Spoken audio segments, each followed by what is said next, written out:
မင်္ဂလာပါဒီနေ့ဆရာကနေပြီးတော့လက္ခဏာပညာဆရာဖြစ်တန်တန်းတန်ခန်းစာတေးစတင်ပြီးတော့မှသင်ကြားပေးပါမယ်ပထမဆုံးအနေဖြင့်ဥကောင်းလမ်းကြောင်းကိုစတင်ပြီးတော့မှသင်ကြားပေးပါမယ်ဥကောင်းလမ်းကြောင်းဆိုတာဒါလက်ပုံရှိတယ်ပေါ့နော်ဒါလက်ဝါးပြင်ဒါကတော့အသက်လမ်းကြောင်းယခုဆွေးတဲ့လမ်းကြောင်းကဒါဥကောင်းလမ်းကြောင်းနော်ဒီလမ်းကြောင်းကဥကောင်းလမ်းကြောင်းလို့ခေါ်ပါတယ်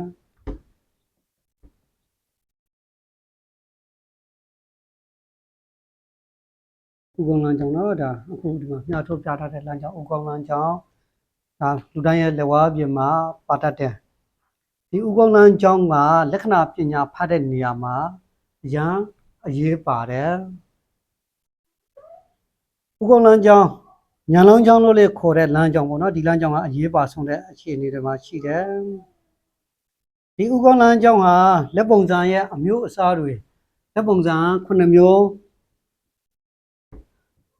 လက်ပုံစံ9မျိုးရှိတယ်အဲ့ဒီ9မျိုးအခြေအနေအပေါ်မှာမူတည်ပြီးတော့ဥကောင်းလမ်းကြောင်းရဲ့အခြေအနေတွေလည်းအမျိုးမျိုးကွဲပြားသွားနိုင်တယ်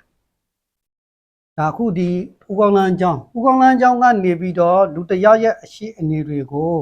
ဘာတွေသိနိုင်တယ်လဲဆိုလို့ရှိရင်နံပါတ်1အဲ့ဒီလက္ခဏာရှင်ဟာရန်လိုတဲ့တူလာပေါ့နော်ရန်လိုတဲ့တူလာရန်လိုတူလာပေါ့ရန်လိုမလို့အញ្ញမ်းတန်မတန်ဒါမျိုးတွေကိုသိနိုင်တယ်နံပါတ်2ဒါကြောက်တတ်တဲ့တူလာ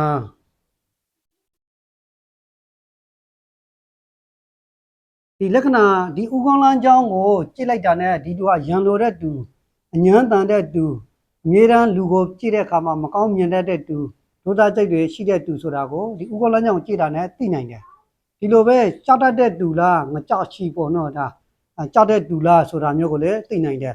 နောက်ပြီးတော့စိုးရင်ပူပန်တတ်တဲ့တူပေါ့နော်ဒါစိုးရင်ပူပန်တတ်တဲ့တူကြောက်တတ်တဲ့တူအမြဲတမ်းစိုးရင်စိတ်တွေရှိနေတဲ့တူပေါ့စိုးရင်ပူပန်တူလားကြောက်တတ်တဲ့တူလားနံပါတ်3နောက်ပြီးလို့ရှိရင်ဒါယုံကြည်ချက်ရှိတဲ့တူမိမိပေါ်မှာမိမိရဲ့ဟိုဟာကိုယုံကြည်ချက်ရှိတယ်ကိုယ့်ရဲ့လှုပ်ဆောင်ချက်တွေပေါ်မှာယုံကြည်ချက်ရှိတယ် confidence ရှိတယ်ကိုယ့်ကိုဒါတော့ငါလောက်ရင်အောင်မြင်မယ်ဆိုတဲ့အဲ့လိုစိတ်မျိုးရှိတဲ့အနေအထားမျိုးလားဒီလိုမျိုးရှိတဲ့သူလားဆိုတာကိုလည်းသိနိုင်တယ်နံပါတ်4လူသလိုတဲ့စိတ်ရှိလားဒါကိုလည်းဥကောင်းလမ်းကြောင်းကနေပြီးတော့သိနိုင်တယ်ဆရာတော်လူသလိုတဲ့စိတ်ရှိလားဒါမှမဟုတ်ကိုယ်ဝန်တွေဖြစ်ရှာတဲ့တူလားဒါမျိုးတွေကိုလည်းသိနိုင်တယ်နော်ကိုယ်ဝန်ဖြစ်ရှာတဲ့တူလားညာကဥကောင်းလမ်းကြောင်းကနေပြီးတော့သိနိုင်တဲ့အခြေအနေတွေကိုဆရာကနေပြီးတော့ဘယ်နာမှပြောပြနေတာ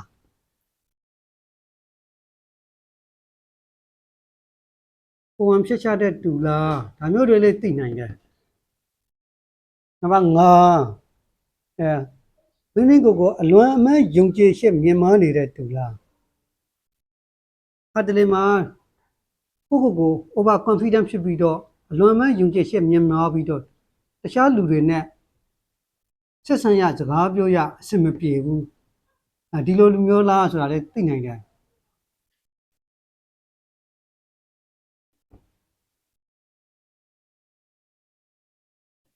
ယုံကြည်ချက်မြင်မာတူလားနံပါတ်6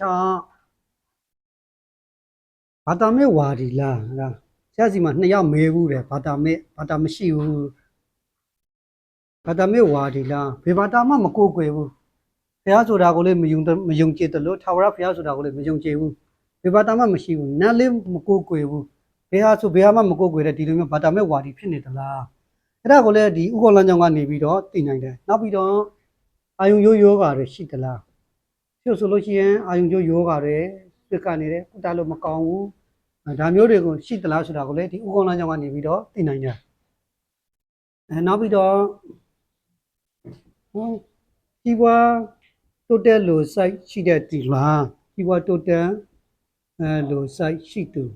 နော်ကြီးပွားတိုးတက်လို့စိုက်ရှိသူလားဒါတွေကိုလည်းဥက္ကလမ်းကြောင့်ကသိနိုင်ပါတယ်ထို့တူနံပါတ်9 ဒါညံရည်ညံတွဲကောင်းတဲ့သူလားညံတုံးတဲ့သူညံအပ်တဲ့သူလားဒါလည်းသိနိုင်တယ်ညံတုံးသူညံရည်ကောင်းသူ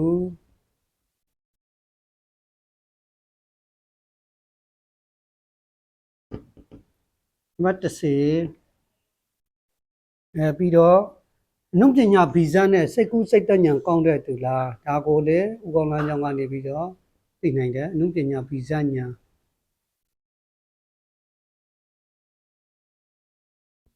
အနုပညာဗီဇဉာဏ်ရှိတဲ့သူ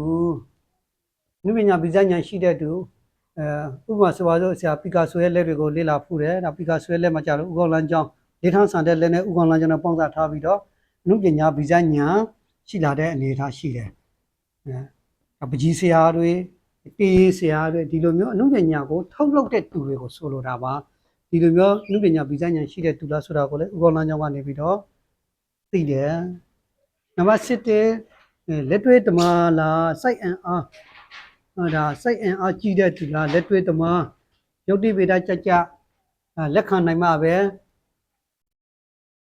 လက်ခံတဲ့သူလားပေါ့နော်ဒါမျိုးတွေလည်းသိနိုင်တယ်တချို့ကြတော့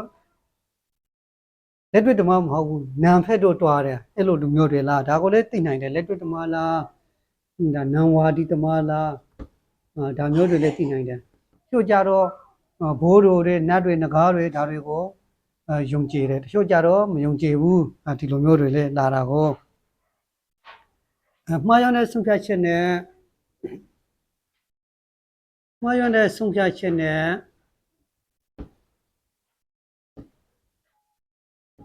မှားရတဲ့ဆုံးဖြတ်ချက်နဲ့စီးပွားပြတ်တဲ့သူလားမှားရတဲ့ဆုံးဖြတ်ချက်နဲ့စီးပွားပြတ်တဲ့အနေအထားတွေကိုလည်းဒါ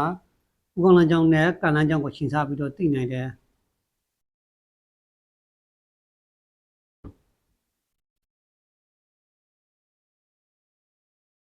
မှားရတဲ့ဆုံးဖြတ်ချက်နဲ့ဥက္ကဋ္ဌ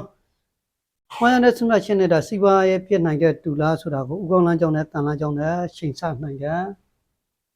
နံပါတ်7တော့နောက်တစ်ခုကကြတော့မျက်လုံးနော်လေပန်းလေပန်းခွေးဆိုင်ကုသခံရတဲ့ကံတရားရှိမရှိဆိုတာကိုလည်းဒါဒီဥက္ကဋ္ဌလမ်းကြောင်းကနေပြီးတော့သိနိုင်တယ်နံပါတ်14ကကြတော့စိတ်ညှိုးစိတ်ညှယောဂရှိတဲ့သူစိတ်ညှိုးစိတ်ကြမိမိကိုယ်ကိုအဆုံးစီရန်တဲ့သူစိတ်ညှိုးစိတ်ကြယောဂဖြစ်ပြီးတော့မိမိကိုယ်ကိုအဆုံးစီရန်တဲ့သူဖြစ်မလားဆိုတာကိုလည်းဒါဒီဥက္ကဋ္ဌလမ်းကြောင်းကနေပြီးတော့သိနိုင်တယ်နောက်ပြီးတော့ရည်မှန်းချက်ရည်မှန်းချက်ရွေချက်နော်ရွေချက်ကြီးမားသူလားကြီးမားသူလားဆိုပြီးတော့ဒီအချက်15ချက်ကိုဥပ္ပလမ်းကြောင်းကနေပြီးတော့သိနိုင်ပါတယ်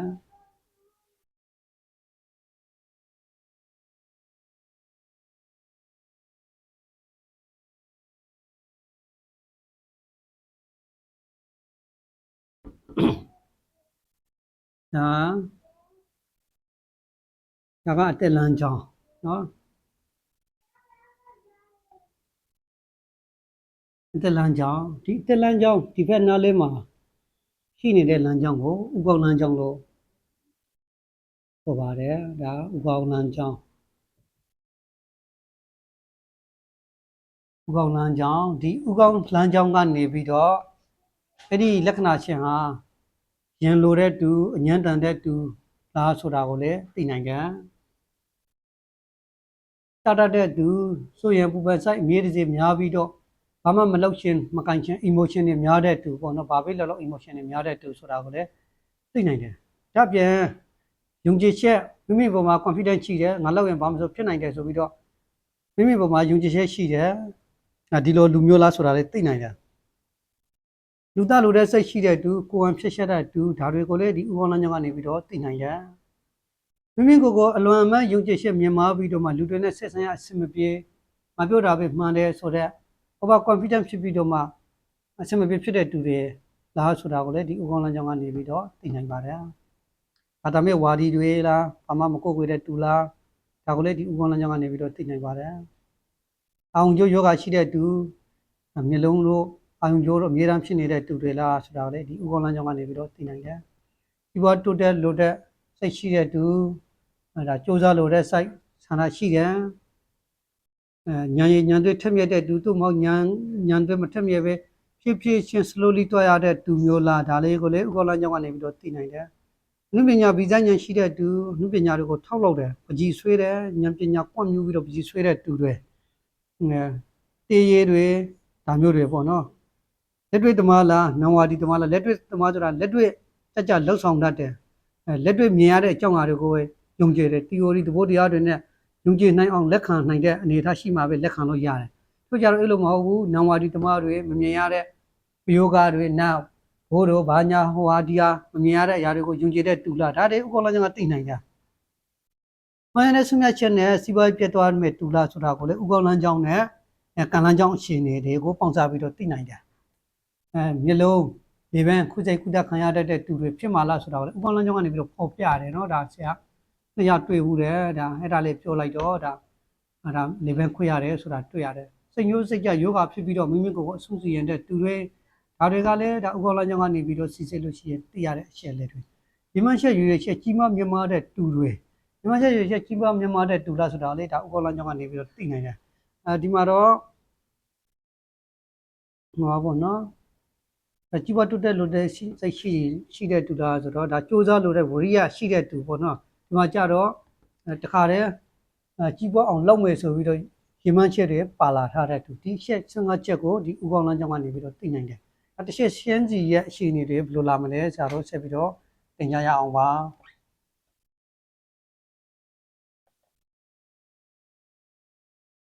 နောက်ဒီမှာအချက်15ချက်ဆရာရေးထားတယ်ဒါစကန်ချုပ်ရိုက်ရင်လည်းရိုက်လို့ရတယ်ဒါပုံရိုက်လည်းရိုက်လို့ရတယ်ပြီးတော့ဖြစ်လိုက်ပြီ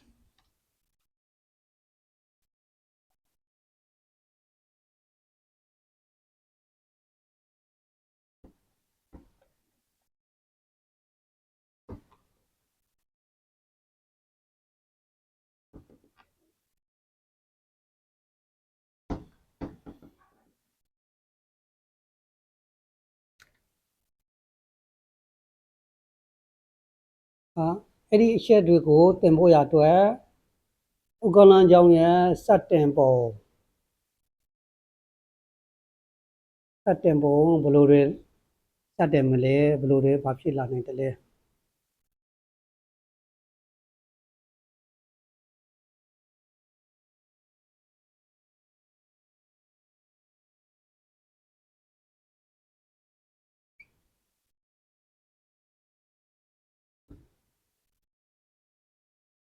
နော်ဒါကအသက်လမ်းကြောင်းနော်ဒါကအသက်လမ်းကြောင်းနည်းနည်းလေးဝိတ်လိုက်မယ်အသက်လမ်းကြောင်းဒါကအသက်လမ်းကြောင်းဥက္ကလန်ကြောင်းနံပါတ်1ကရန်လိုတဲ့တူ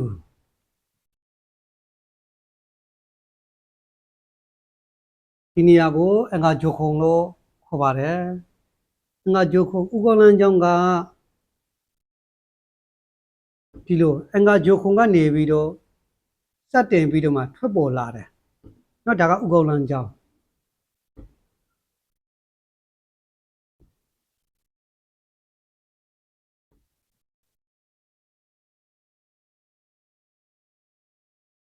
ဒါကဥက္ကလန်ကြောင်းဒါကအင်္ဂါဂျိုခုံเนาะဒါကအင်္ဂါဂျိုခုံဒီအင်္ဂါဂျိုခုံကနေပြီးတော့ဒီဥက္ကလန်ကြောင်းကအင်္ဂါဂျိုခုံကနေပြီးတော့အစပြောပြီးမှထွက်လာတယ်အဲ့ဒီလူမျိုးတွေက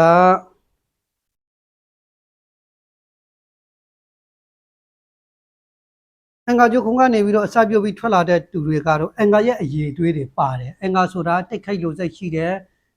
ပြိုင်ဆိုင်လို့စိတ်ရှိတယ်စိတ်ပွေးဒါတွေကိုဖော်ပြတဲ့အင်္ဂါဂျိုခုံအင်္ဂါဂျိုခုံကစပြုတ်လာတဲ့ဥက္ကလန်ကြောင့်ကအင်္ဂါရဲ့အရေးသွေးတွေကိုလှိုက်ခပြထားတယ်လက္ခဏာချင်းဟာအညံ့ခုံတတ်မယ်အနည်းနဲ့အများမဆိုရင်လိုတဲ့စိတ်ရှိတယ်အစိုက်တရှိတဲ့စကားတွေကိုပြောတယ်စလာကလေးကရန်စကားစပြောတတ်တယ်ဒီလိုမျိုးဥက္ကလန်ကြောင့်ရှိတဲ့သူကရန်လိုတတ်တဲ့သူတွေဖြစ်တတ်တယ်တစ်ဖက်ကအင်္ဂါဂျိုခုံကို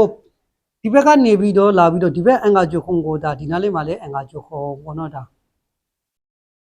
အင်္ဂါကျုပ်ခုံကိုတန်းဝင်တွက်မယ်ဆိုရင်ပို့ပြီးတော့အညံ့ခုံတန်မယ်ရန်လိုမယ်ရံများမယ်ဆိုတဲ့အရှိအနေမျိုးတွေကိုဖော်ပြတယ်ဒါဒီလိုမျိုးမဟုတ်ဘူးတခါတလေမှာဥက္ကလန်ကျောင်းကအင်္ဂါကျုပ်ခုံကမထွက်ဘူးပုံမှန်အတိုင်းပဲထွက်တယ်ဒါပေမဲ့ဥက္ကလန်ကျောင်းရဲ့အစလေးတစ်ကြားကလမ်းခွဲလေးတစ်ခုကနေအင်္ဂါကျုပ်ခုံကိုစိုက်ဝယ်နေမယ်ဆိုလို့ရှိရင်လေခုနကပြောတလို့ပဲဒါဥက္ကလန်ကျောင်းကအင်္ဂါရဲ့အရေးတွေးတယ်ပါမယ်သူကအစပြောတာကတော့ဒီအင်္ဂါကျုံကနေပြီးတော့စိုးစိုးကပြတ်တယ်လို့မဟုတ်ဘူး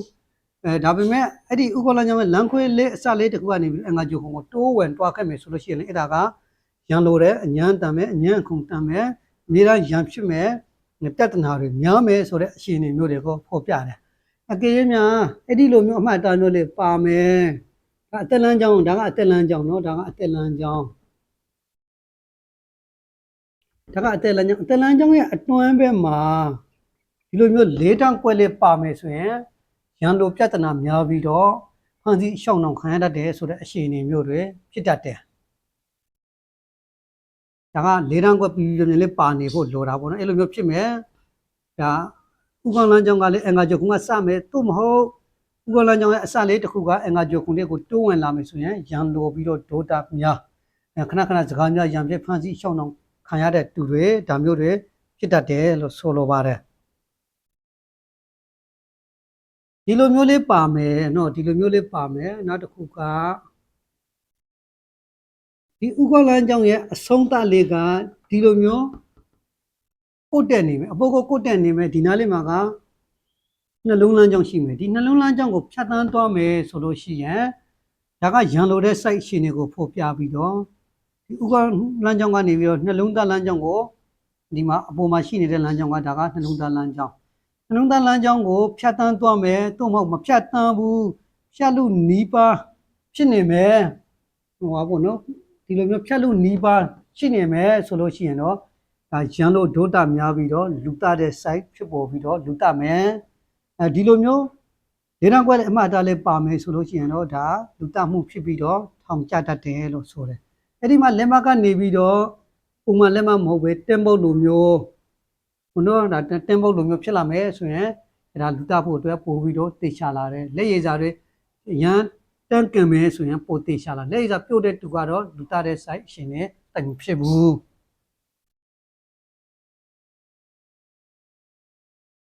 နောက်အခုဒီမှာဥက္ကလန်ကျောင်းရဲ့ရန်လိုတဲ့အခြေအနေတွေကိုတို့ပြတာရန်လိုတဲ့အခြေအနေရန်လိုတဲ့တူတွေကရန်လိုတဲ့တူတွေကဒါကအသက်လမ်းကျောင်းဒီနေရာလေးကအင်္ဂါကျုံခုံအစစ်ပြလေးနဲ့ပြတာအင်္ဂါကျုံခုံဥက္ကလန်ကျောင်းကအင်္ဂါကျုံခုံကနေပြီးတော့အစပြိုးမယ်ဒီလိုဆိုရင်ရန်လိုမယ်ဒိုတာကြီးမယ်အမုန်းပွားတတ်တဲ့ပြိုးလာလို့ရှိရင်ရန်စကားပြိုးတတ်တဲ့တူနောက်ပြီးတော့နောက်တစ်ပုံပြမယ်အဲ့ဒါကတော့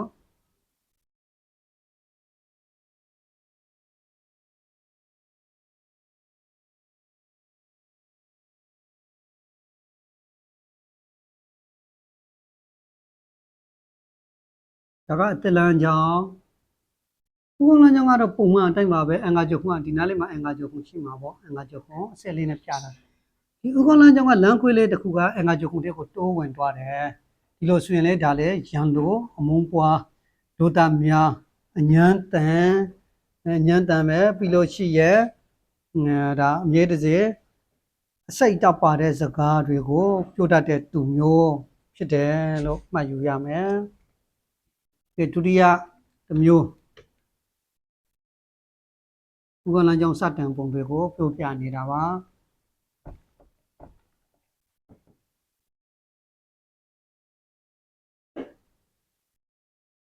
ဒုတိယဟိုကကြတော့ဒါကြောက်တတ်တဲ့သူစိုးရင်ပူပန်တတ်တဲ့လက္ခဏာကဘလို့ဥက္ကလန်ကျောင်းမျိုးတွေပါဝင်နိုင်တယ်လဲသူတို့များများမှာတွေ့ရတတ်တဲ့အခြေအနေပါဒါကအတလန်ကျောင်းဥ ဦးကောင်းလန်းကျောင်းကနေပြီးတော့အသက်လန်းကျောင်းနဲ့ပူးချင်ပြီးတော့ထွက်လာတယ်တပူးတွေထွက်လာတယ်ပူတာတော့နည်းနည်းလေးပူတာမဟုတ်ဘူးအရန်ဒီစနေဂျိုခုံရဲ့အာနာအထိရအောင်အတူပူးရှင်နေမယ်ဆိုလို့ရှိရင်ဒါက emotion တွေများတဲ့တူလို့ခေါ်တယ်ကြောက်တတ်တယ်ဒီအကြောင်းအရာမဆိုစိုးရင်ပူပန်တယ်စိုးရင်ပူပန်တယ်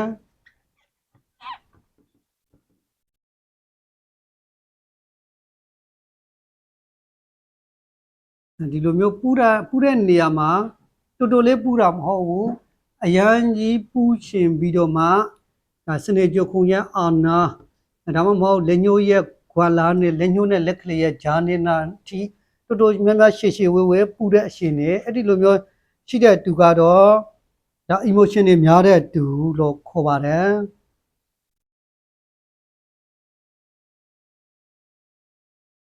အဲ့ဒီလိုမျိုးလက္ခဏာရှင်တွေကစိတ်ထိခိုက်လွယ်တယ်စိတ်ခံစားလွယ်တယ် emotion တွေပေါ့နော်စိုးရပူပန်တတ်တယ်ဘေးအကြောင်းအရာမဆိုစိုးရပူပန်တတ်တဲ့သူတွေဖြစ်တတ်တယ်မဖြစ်လာသေးတဲ့အရာတွေကိုတွေးမြင်ပြီးတော့မှစိတ်ပူနေတတ်တဲ့သူတွေဖြစ်တတ်တယ်ကိုယုံကြည်ချက်အနေငယ်အားပြောတယ်အဲ့ဒါညာရညာတွေကတော့ဥကောင်းလမ်းကြောင်းအနေထားအပေါ်မှာမူတည်ပြီးတော့ညာရညာတွေကောင်းမယ်မကောင်းဘူးဆိုတာရှိတယ်ပေါ့ဒါပေမဲ့ဒီလိုမျိုးပူးနေတဲ့အခြေအနေများတဲ့သူကတော့ emotion တွေများတတ်တယ်စိတ်ခံစားမှုများတတ်တယ်ဆိုတာမျိုးကိုတွေ့ရတယ်ဒီလိုမျိုးလေးပူးနေမယ်ပူးတာအများကြီးရှည်မယ်ပြီးတော့လက်ဝါးပြန်ကိုကင်ကြည့်လိုက်လို့ရှိရင်အရန်ပြုတ်ညက်နေတယ်ဆိုလို့ရှိရင်တော့ဒါ emotion တွေတမစစ်စစ်ဖြစ်တယ်အဲဒီလူမျိုးမှာဆိုရင်တော့ဥကောင်းလမ်းကြောင်းကဒီလိုမျိုးဖြစ်မနေတော့ဘူးသူကဥကောင်းလမ်းကြောင်းကတလင်းလာကြုံပဲတော့ကွေးနေတော့မှာကွေးနေတော့မှာအဲ့ဒါ emotion တွေစစ်စစ်ဖြစ်လာတယ်အရန်ပူပန်တတ်တယ်ကြောက်ရွံ့တတ်တယ်ဆိုရပူပန်မှုများတတ်တဲ့အရှင်တွေဖြစ်တတ်တယ်နောက်ထပ်ပုံစံတစ်မျိုးဥကောင်းလန်းကြောင်းနဲ့တလန်းကြောင်းရဲ့အရှင်တွေမိမိအပေါ်မှာယုံကြည်ချက် confidence ရှိတဲ့သူတွေ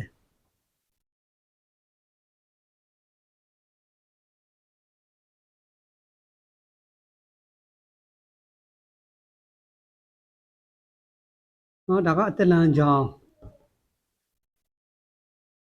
ဒါကကြာတပတိချိုခုံဒီဥကောင်းလန်းကြောင်းကအတလန်းကြောင်းနဲ့မပူဘူးပဲဒီလိုမျိုးနည်းနည်းလေးဟမယ်နည်းနည်းလေးပဲเนาะအများကြီးမဟုတ်ဘူးဒါ 3cm လောက်တိတိလေးဟာပြီးတော့ဒီလိုမျိုးထွက်ပေါ်လာမယ်ဆိုလို့ရှိရင်ဒီလက္ခဏာရှင်မျိုးကမိမိကိုယ်ကို confidence ရှိတယ်ဒါမိမိကိုယ်ကို confidence ရှိတယ်ပြီးလို့ရှိရင်မိမိရဲ့ဉာဏ်ရည်ဉာဏ်စမ်းမိမိကိုယ်ကိုမိမိအားကိုးမယ်မိမိရဲ့ဉာဏ်သွေးကိုဉာဏ်ရည်ဉာဏ်သွေးတွေကိုအတုံးချနိုင်တဲ့လက္ခဏာအမှားတာချမ်းသာကြီးပွားတဲ့တူတွေတော်တော်များများတွေ့ရတတ်တဲ့လက္ခဏာအမှားတာဒါကတော့ဒီအသက်လန်းကျန်တဲ့ဥက္ကလန်းကြောင့်လေးကဟာယုံလဲဟတ်တာအရန်ကြီးဟာတော့လို့ရှိရင်တော့ over confidence ဖြစ်သွားမှာဒီလိုမျိုးဖြစ်လာတိတိလေးဟာပြီးတော့ပါတဲ့လက္ခဏာရှင်ကတော့အများတလေးရဲ့လွှမ်းမိုးမှုတွေကိုလည်းမခံတာဘူးစွန့်ပူပန်စိတ်တိုက်မရှိဘူးကိုဖြစ်ရင်ကိုခံမယ်ဆိုပြီးတော့မိမိရဲ့ယုံကြည်ချက်အပေါ်မှာအမြဲတမ်းခံယူထားတဲ့လက္ခဏာမျိုးတွေနောက်ပြီးတော့ရှိရင်ယုံကြည်ချက်ရှိတာကြောင့်လူထုရဲ့လေတို့လည်းရောက်တတ်တယ်ပေါ့နော်ရောက်တတ်တယ်ပြို့ဖို့ဆိုဖို့ရအတွက်ရေဝန်တာတိရှိတဲ့စင်မကြဘူးဆိုတဲ့သူမျိုးတွေမှာတွေ့ရတတ်တယ်ပြည်သူတွေရဲ့လူလာမှုတွေကိုလည်းခံရတတ်တယ်တခါတလေမှကျတော့ဒါဒီဘက်ကအောင်မြင်လမ်းကြောင်းတွေပါတယ်ပါလာလို့ရှိရင်အောင်မြင်ဖို့ရကြီးပွားဖို့ရအတွက်ပို့ပြီးတော့အခွင့်အလမ်းများတယ်ဘွားရဲ့ရည်ရွယ်ချက်ရည်မှန်းချက်တွေလည်းမြင်မာတဲ့အခြေအနေမျိုးတွေကိုဖော်ပြတယ်ဒါခု၃မျိုးမှာဒီမျိုးကတော့အကောင်ဆုံးပေါ့နော်အကောင်ဆုံးပေါ့အဲ့ဒါအပြင်သူကတော့ပူးတယ်နောက်တစ်ခုဒါဥက္ကလန်းကြောင့်နဲ့အသက်လန်းကြောင့်ကဒီလိုထိယုံနဲ့ထိပြီးတော့တခြားကနေပြီးတော့ကြာတပရိကြုံပဲတော့တွားမယ်ဆိုလို့ရှိရင်ဒါလည်းတော်တော်ကောင်းတဲ့အခြေအနေပဲဘွားမှာကြီးပွားလို့တဲ့စိုက်အောင်မြင်လို့တဲ့စိုက်ရှိပြီးတော့မှဒါမိမိဘဝမှာယုံကြည်ချက်ပြန့်ထန်ပြီးတော့မှစူးစမ်းလက်ကွန်ဆောင်ရွက်လို့တဲ့အခြေအနေမျိုးကိုဖော်ပြတဲ့ဥက္ကလန်းကြောင့်အမျိုးအစားပဲဖြစ်ပါတယ်ဒီနေ့မှာတော့ဒီနားလာပဲရတန်လိုက်ပါတော့မယ်မနေ့ဖြန်မှာပဲမိမိကိုယ်ကိုယုံကြည်ချက်အလံမြင်မာပြီးတော့ over confidence ဖြစ်တဲ့အခြေအနေလက္ခဏာတွေကိုဆက်လက်ပြီးတော့မှသင်ကြားပေးပါမယ်။ကျမချမ်းသာကြပါစေ။